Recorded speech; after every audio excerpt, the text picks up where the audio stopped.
Hello guys, good morning. Luto kita subong pagkaon sa ako ng mga alaga nga babies nga koring kag sa ako mga dagko. Ini kalabasa kag malunggay and then magumok tuktukon ko ni sa butangan sang kanon kag isda.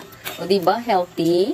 Yung na kinahanglan sang wet food nga magasto ka paari healthy gid para sa ila nga. Na siya, yan ang ating luto para sa ating alagang mga pusa. So dunot-dunoton tani sa and then butangan ta sang isda na pinudpud kinunan ko na ng tinang asin lang. Lusag ng ating mga alagang pusa. At gagawin ko itong dudurug-durugin ko ito para sa aking mga babies na pusa.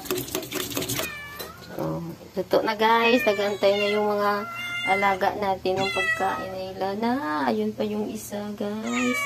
Oo, hara na food nyo. Ready to serve na guys. Ready to serve.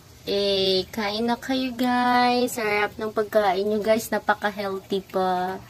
Kan ara da nga ako ni ginobra nga ginunot-dunot nga kalabasa Nabaw, grabe ng ukog nga kaon ila. Kudug-kudug ang puti Na tuduin niya. Abaw, grabe ida mulet niya nga duwa. Bo. Grabe ukog nila nga duwa, kudug-kudug sila kaon Wow. Grabe ka kasing si magubos.